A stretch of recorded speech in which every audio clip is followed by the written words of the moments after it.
3.01A through C of the city charter provides that the city council has the authority to appoint a city manager.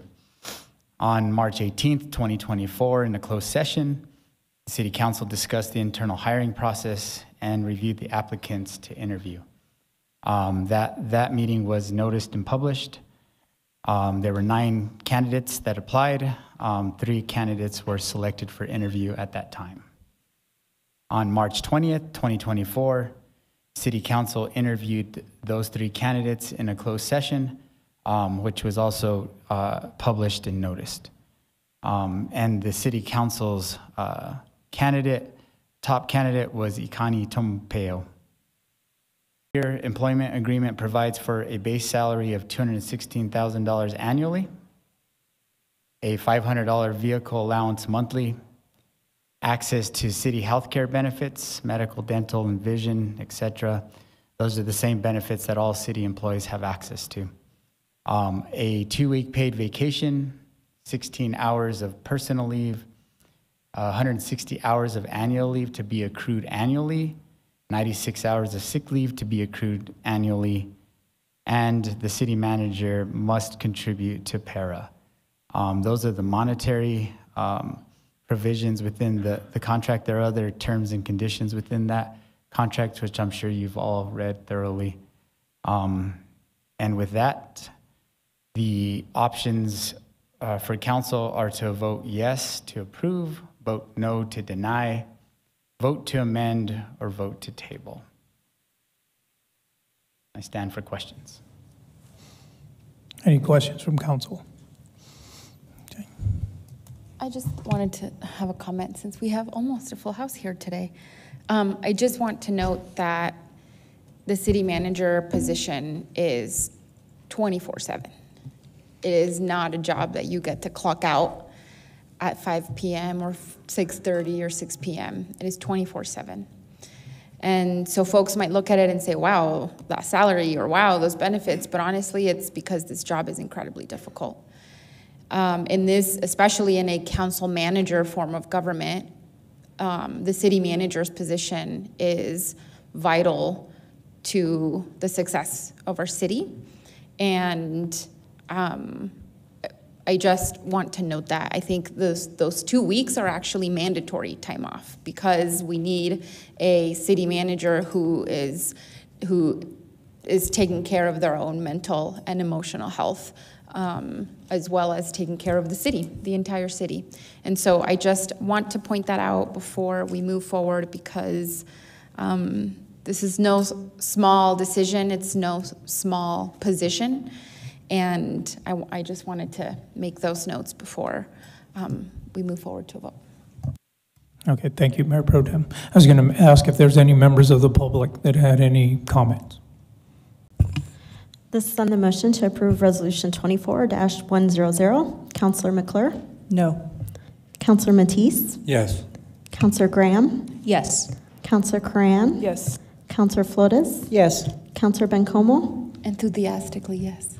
And Mayor? Yes. Motion passes. Congratulations. Yes, congratulations, Ikani. And yeah, at this time, I'd like to turn it over to Ikani if he wants to say a few words. I just wanted to say that I also have faith in the city manager's ability to do his job, and have had nothing but good interactions with him even before I was a counselor. What I feel is that as a writer, I place a huge premium on communication, and this is still a very uncomfortable forum for me to speak in public, but I think communication builds trust, and I feel like we failed in that for this round. And I think going forward, that's the drumbeat I will have on council. I would point to, for example, the placing of the yellow signs in an empty lot. I drove by there the other day. You cannot see it from Stern. You cannot see it from Bounce. We have the ability to put a QR code on there to link them directly to the documents. We do not do that. Things like that we can change. We want to establish trust. I think that's where Chief Story has done a great job. He's been able to build trust by communication. So I think we can do that going forward, and I look forward to working with constituents and my colleagues on council and with the city manager. Thank you. About zoning writ large, not talking about anything specific coming up. I don't think I have faced a single zoning change that didn't come with pushback. People just dislike change. And I think good food for thought is that if you live in a subdivision, or particularly if you live in a planned community, when that was being brought forward, there were people who were railing against the neighborhood that you now value, that you cherish, that you want to protect. So, yeah, just food for thought. And second, just want to say, Akani, how very excited I am to be able to continue working with you. I want to thank you for choosing to remain here, to continue to bring your gifts. I have a few quick notes. The Las Cruces for Palestine have presented a resolution, and I do ask that we bring it forward to council and consider it as part of our duty to our community and the things that were presented today. So I hope that we can consider that as a future action. The next item is related to, I want to congratulate my friend and colleague Monica Torres for becoming the president of NMSU. But I'm going to try to get through it pretty quickly. I do just want to note that April 11th is the 56th anniversary of the Fair Housing Act that made discrimination in housing transactions unlawful. And I think us discuss and vote on a ceasefire resolution. I think a lot of people might say, well, don't you have better things to do? But my answer to that would be, there's always time to do the right thing. And I would personally like to be on the right side of history. And even if we thought, well, that sounds like a really scary thing to do when there's so many other things happening. But we can be expansive enough to hold many truths at once. And I will also say that we wouldn't be alone. There's been over 70 cities who have already stood on the right side of history, and I think Las Cruces has never been afraid to do so, and I would like to see us do that and follow the lead of so many community members who are organizing and who understand the deep intersection of that work. I wanted to remind people, for my colleagues and members of the council, that if there is something you don't like, the best way to change it is to propose something new. And we can stay mad that it's one way and that it's been one way for a long time, or you can be mad, acknowledge it, and then say this is a different way. I think we should do it. And case in point, one of those pieces was municipal court. I always had a lot of concerns about the way we appointed a second municipal judge, and I brought that forward. And Ifo, in his infinite wisdom before he left, made sure that process was moving forward. And last week, I'm happy to report that Mayor Enriquez and I met with JC from HR, our city clerk, and Judge Filosa and his court manager, Melissa.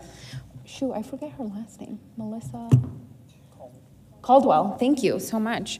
And we are moving forward with appointing a judge number 2. That is the responsibility of the mayor and city council. So we will be moving that process forward. 7 people applied to be judge number 2. I think that speaks highly to Judge Filosa and his credibility in this community, and that people really want to work with him, in addition to many court clerks applied as well, and they only had 6 positions open, but many people applied. And for the case manager position at municipal court, about 20 people applied. And of course, there's only 1 position, and I think that speaks highly to the investment that we're making in municipal court, but also that people, I think, really want to work with someone like Judge Filosa. And I'm excited to move that forward because I think municipal court is a critical piece of the puzzle when we're talking about community safety and adequate and meaningful interventions for community members who are struggling. So very excited about that. Santa Fe for the city, do I think there could be improvements? Yeah, absolutely. I think there's always room for improvement and for a better way for us to do Santa Fe as a team. But we have a lobbyist, Larry Horan, who is frankly, an incredible advocate for the city. When we have a vote on the pieces on capital outlay projects that we want to put forth, and in past years, we've also done resolutions on specific policies that we want to support. Larry is an incredible advocate for the city. The times that I have been to Santa Fe, and don't get me wrong, you know, we're not just like going to Santa Fe flailing around hoping to get attention. Though that's what it feels like when you're in Santa Fe in the roundhouse. That's certainly what I feel like in this like circle of death almost. But I do, every time I've gone with Larry, I notice that everybody in that building knows him. Like he has got an incredible reputation, and I think he is a great advocate for Las Cruces.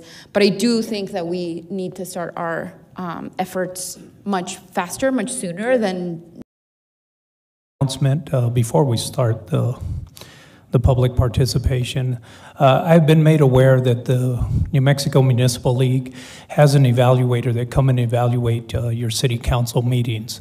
And this is a direction I want to go. I've always wanted to run a good meeting, a good business meeting for the city council and our work sessions. So I had mentioned we were going to move the public participation to the end of the meeting. We're not going to do that now. We're going to postpone it. I want to get the evaluation first, so that once we get the evaluation, then we can look and see what moves we make. I don't want to make numerous moves, just wanting, the whole intent is to try to run a good business meeting. So with that, we can start on the first row.